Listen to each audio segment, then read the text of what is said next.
Well, a lot happens with my character in this.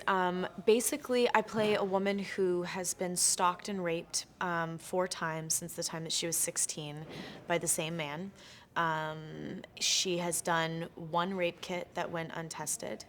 And we pick up with her at the last time that he has raped her.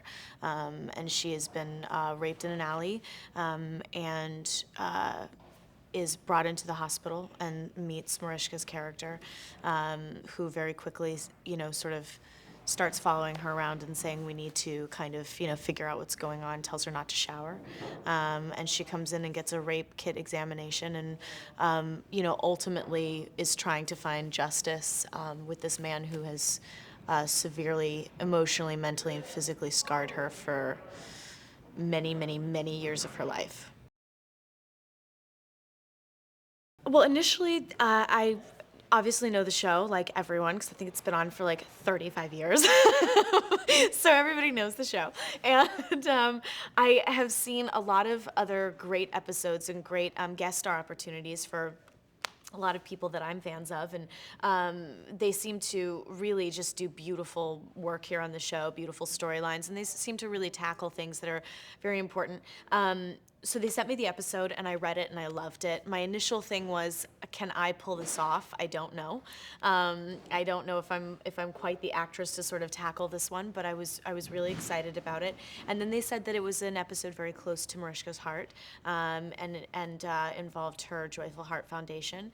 And that really was intriguing to me because having just come off my own series, I know what it's like when you get those few and far in between episodes that really sort of impassion you and kind of get you going. And I thought it was really lovely that I was thought of and that I was invited to come and be a part of it. And so I was like, well, I'll just get over the fear of not knowing if I can pull it off and go and give it a try. So. Well, I feel like for me to join the roster, that I'm kind of messing it up. I feel like I don't really know why I got chosen to be here, but I'm really glad that I did. And yeah, I mean, I'm just super psyched. They've had amazing people on the show, and I hope that I don't ruin it for them in one small episode. But it's nice to be here. I didn't know anything about the rape kit backlogs.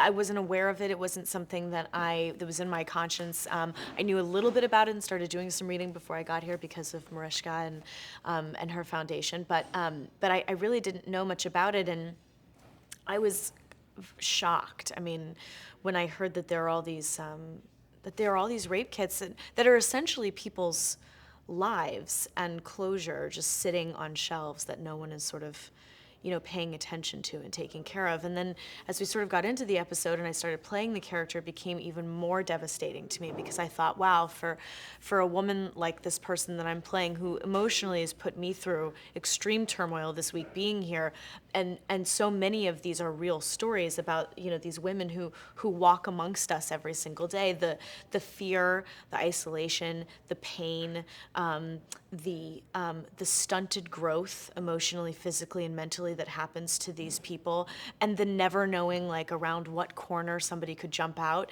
and then to find out later that that guy's been in jail for 8 years and you didn't have to feel that way and you didn't know it because nobody tested your rape kit and nobody called you and it's just, it's like, it's devastating. I can't imagine what that life must be like. Female issue for this episode, but is really an issue about why men feel that it is okay to do this, why men are also affected by it, why women have to go through the act of rape in the first place or sexual assault in the first place, then through the extreme. I mean, when we shot the rape kit examination scene, I'm an actor. I'm not a method actor by any stretch, but I felt so violated that day, even in acting it, that I can't imagine when somebody has physically harmed you the way that these people get harmed, to then have to sit there for 4 to 6 hours on a cold slab with people you don't know, touching you and looking at you and treating you like you're just a piece of evidence, to then walk out and go, okay, after all this, I know it's gonna be fine. And then to never hear about it or to live your life, like moving around, looking around corners, not knowing what's happening, and then to hear 13 years later, oh, well, you only had to do that for 4 because he's been in jail. What? Like, are you kidding? It's just been amazing. And as far as the episode is concerned, I think people can expect not TV. I don't think this is an episode that is TV. It is not your everyday hour experience in your living room, but it is profound and it is great and it is unfortunately true and honest and happening in the world, and hopefully they will be deeply affected and feel incredibly passionate about something when it's over, like I did in getting to film it.